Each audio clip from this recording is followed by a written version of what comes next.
darat cuma ringan, begitu ditarik di dalam dari laut berat banget.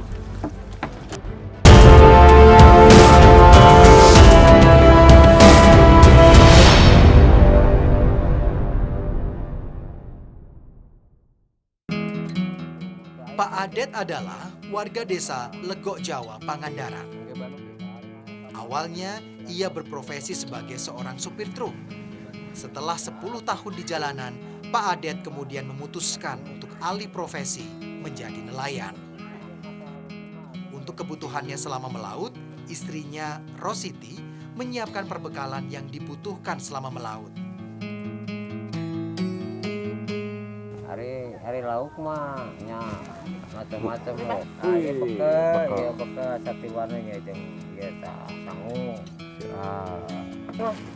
Bu.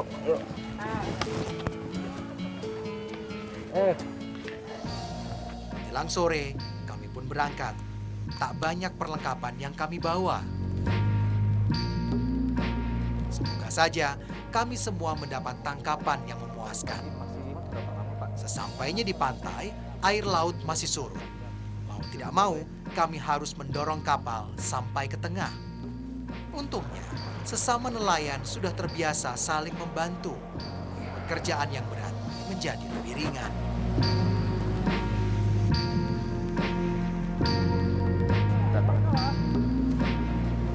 Lagi, Pak? Oke.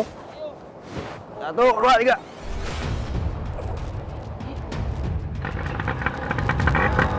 Nadiem kemudian mengecek mesin, mencegah jangan sampai ada masalah ketika sudah di tengah laut, karena bisa sangat merepotkan.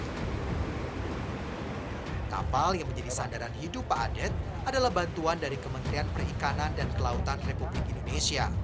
Pak Adet mendapatkannya tahun 2018 lalu. Ini udah mendatang nih ombaknya besar nih. Jadi lebih mudah untuk mendorongnya.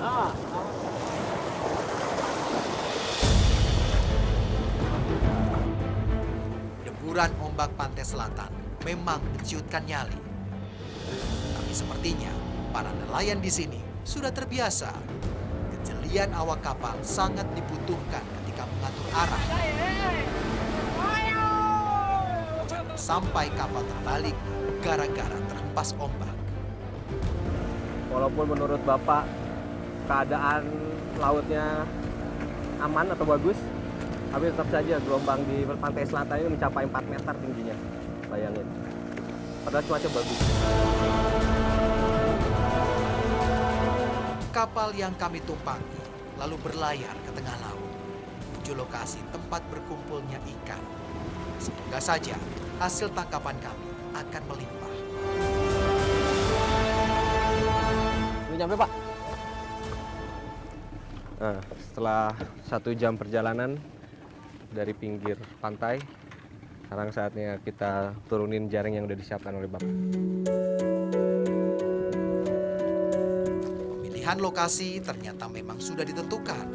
Para nelayan sudah mempunyai spot andalannya masing-masing ketika mencari ikan, termasuk Pak Adet. Jaring pun mulai dibentangkan. Jadi ini panjang jaringnya berapa, Pak? Ini kurang lebih 1000 meter ini. 1000 meter? Iya, dari sana sampai ujung nanti 1000 meter ya. Kalau dibilang 1 kilometer lah. 1 kilometer, Iya. panjang jaringnya. Panjang jaringnya. Jaring yang digunakan para nelayan sudah sesuai standar yang disyaratkan pemerintah. Jaring tidak sampai ke dasar karang, jadinya tidak merusak, aman bagi kelestarian ekosistem laut. Pak, ini ukuran jaringnya beda sama yang tadi? Beda, ini kan ikan yang agak kecil-kecil. Yang tadi kan itu spesial ikan besar-besar. Oh, ini khusus yang ikan kecil-kecil ya? Ya kan takutnya kalau pakai yang besar semua nanti nggak dapat. Ini kan ikan apa saja ini kena besar, kena kecil, kena kalau ini. Ternyata menurunkan jaring saja membutuhkan waktu sekitar 1 jam. Untuk mengisi waktu, kapal pun dibersihkan. Setelah jaring semua diturunkan, ini sekarang kita bersihin kapal karena banyak lumpur-lumpur yang bekas penarikan jaring yang kemarin.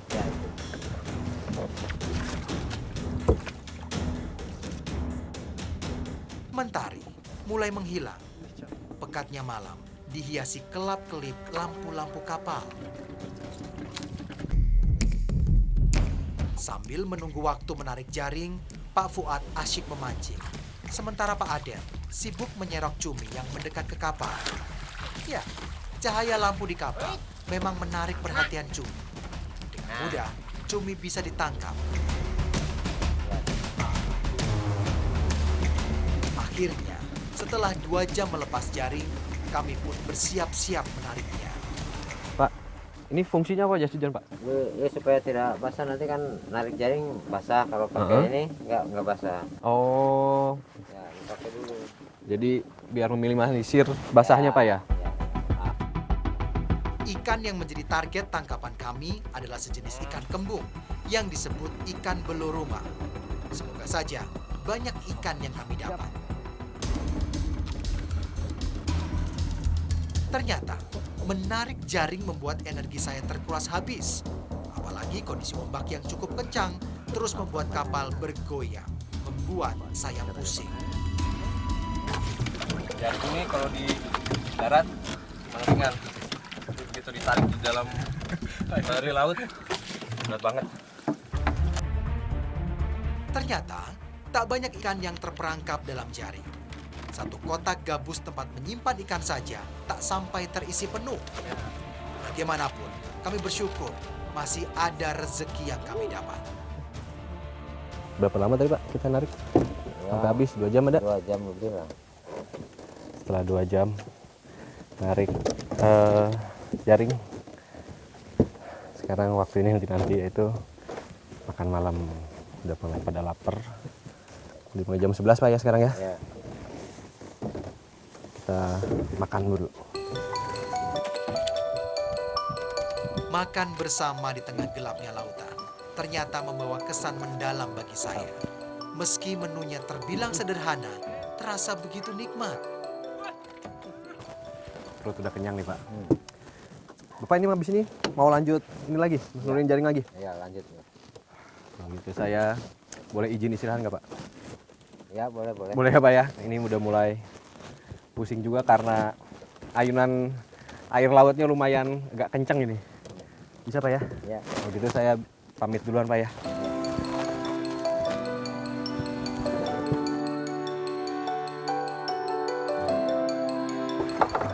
Inilah ruangan istirahat buat bagi para nelayan. Ruangannya nggak terlalu besar, mungkin sekitar 1 kali 1,5 meter. Cukup hangat di sini. Nih, pelampung bisa jadi sandaran saya untuk tidur sebentar. Nah, oke, kalau gitu saya istirahat bentar. Cukup nyaman.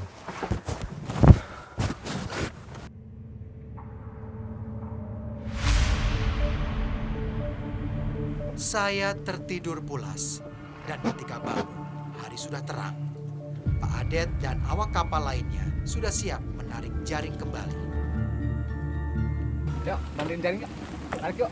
Ayo. Kasih mantel. Mantap. Jaring dengan cepat ditarik agar kami bisa segera kembali ke darat. Jangan sampai tertinggal acara pelelangan ikan.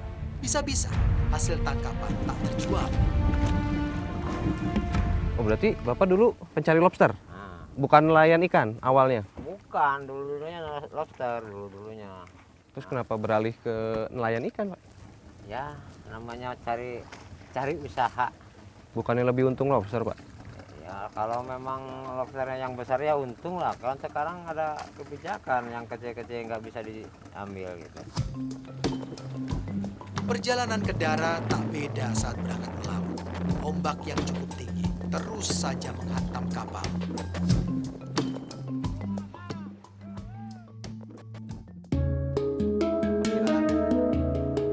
Pak Nadil, menantu Pak Adet, awalnya nelayan pencari lobster. Namun, karena hasil menangkap lobster tidak bisa diandalkan, ia kemudian ikut mencari ikan. Sesampainya di pinggir pantai, hasil tangkapan langsung diturunkan. Meski tak banyak, lumayan ada rezeki bagi para nelayan. Ini berat juga nih. Berapa kilo ini Pak kira-kira Pak? 20 kilo. Wih. Berat banget. Pelelangan ternyata belum dimulai. Menunggu nelayan lain yang masih dalam perjalanan pulang. Tak seberapa lama menunggu, lelang pun dimulai.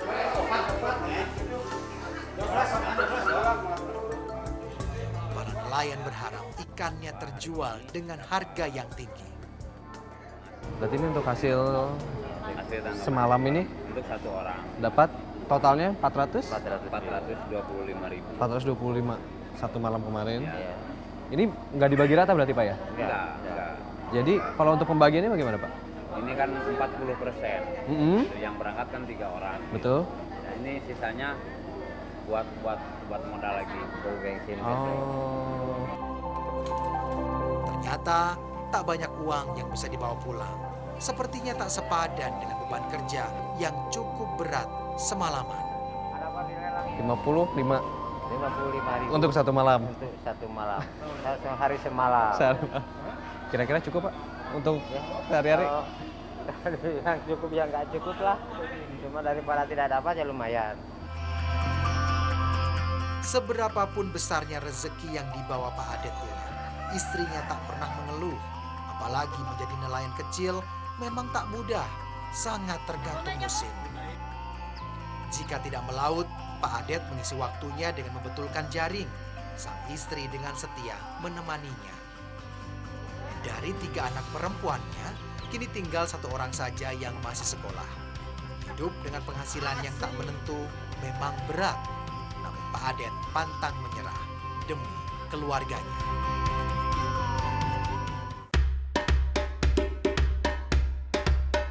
Kerja buruh harian, kalau ada yang nyuruh baru kerja, kalau nggak ada ya diam aja di rumah, paling nyari pandan.